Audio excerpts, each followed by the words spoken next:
Alors, je m'occupe enfin de la réception de mon colis. Donc là, j'avais commandé donc mes panneaux ronds. Donc les voici, j'en ai des encore plus grands. Je sais plus les tailles. Il faut que je revoie au niveau des tailles.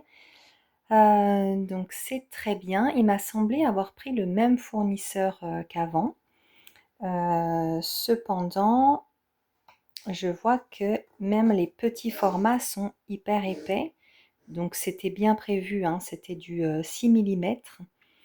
Mais c'est vrai que le 6 mm d'épaisseur, je l'avais trouvé pour les grands tableaux.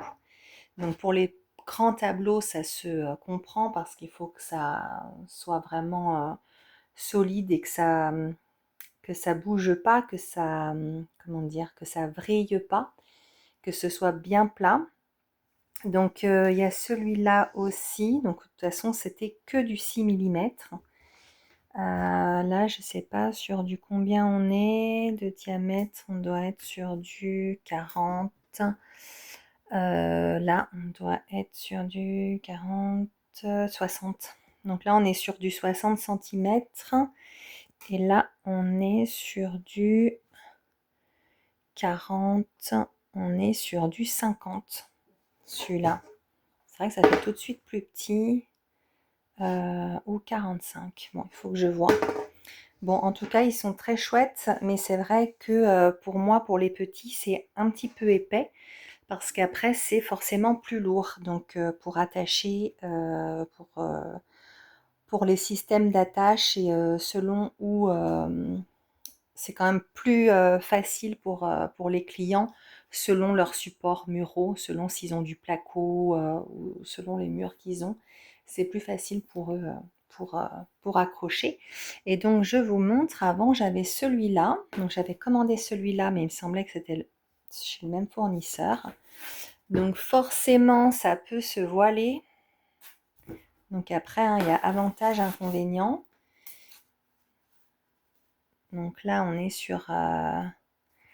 Ah oui, là c'était un 60 et là je me souviens, il n'y avait pas 60 mais il y avait 61 centimètres. Voilà, je me souviens maintenant. Quand j'ai commandé, j'avais pas des formats à chiffres ronds, à dimension ronde. J'avais par exemple 47 centimètres ou 61 centimètres. Mais bon, c'est pas grave en soi. Et même si j'aime bien avoir des chiffres ronds parce que pour les clients, je trouve que c'est plus simple d'annoncer des 40 centimètres, 45 centimètres, 50 centimètres plutôt que des 47 centimètres, des 68 centimètres. Mais bon, voilà, c'était comme ça. C'était soit je commandais pas, soit les tailles n'étaient pas disponibles, soit je commandais pas, donc j'allais pas me freiner. Et donc voilà, donc celui-ci, on est dans un 60. Et là, vous voyez, au niveau de l'épaisseur, c'est vraiment beaucoup plus fin. On est sur... donc là, on était sur du 6 mm et en haut, on doit être sur du... Waouh, ça doit être du 2 mm. Là, à vue d'œil, ça doit être du 2 mm. Et forcément, on a un panneau qui est beaucoup plus léger, donc beaucoup plus facile à transporter, à suspendre à différents supports. Mais par contre, vous pouvez constater, il y a un léger voilage. Donc les panneaux qui sont petits, que j'ai pris jusqu'à présent, qui sont plutôt des petits formats, ils ont quand même des petits défauts de voilage. Ils voilent légèrement, vous voyez, là.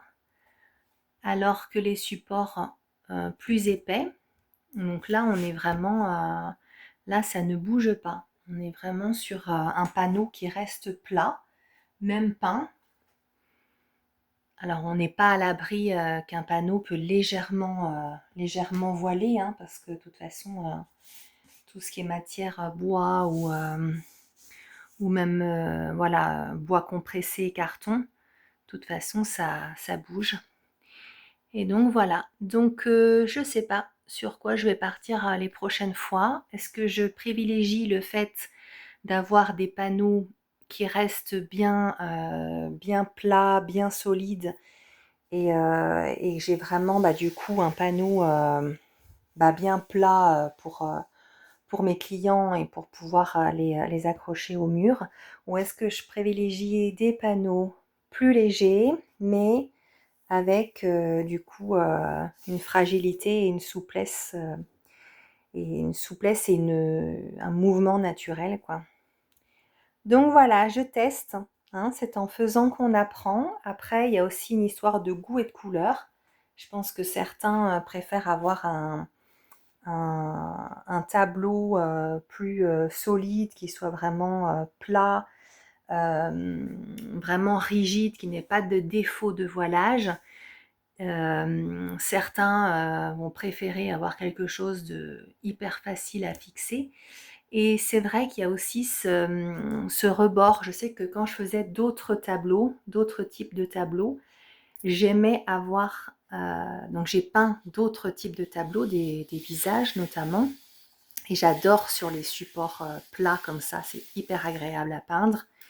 On a vraiment un fini hyper lisse, surtout pour les visages et les peaux. Et j'aimais avoir vraiment des largeurs épaisses. J'aimais vraiment avoir de la largeur parce que ça simulait comme une toile en fait. La toile, il y a vraiment un bord, hein, une profondeur qui est plus ou moins large. Et moi, j'aime bien les profondeurs larges. Donc c'est vrai que ça donne... je trouve que cette largeur donne plus de... Comment dire, de poids, effectivement, plus de solidité, plus de présence au tableau. Donc je préfère, je pense, les épaisseurs. Euh, voilà. Après, pour les petits tableaux, vraiment les tout petits, je vais essayer de faire un intermédiaire. Mais c'est pas toujours évident à trouver les fournisseurs de panneaux ronds. Donc voilà, et bien écoutez, c'était une petite vidéo sur les panneaux. Je vous mettrai en description le nom de ce type de panneau parce que je l'ai oublié. Et voilà, donc là je vais commencer des nouveaux tableaux. Donc je vais m'attaquer en premier au fond. C'est pas ce que je préfère. Quand j'ai envie de me lancer dans un mandala, je suis un peu freinée de devoir faire le fond et attendre que le fond soit prêt pour pouvoir peindre. Mais bon, on peut pas passer à côté.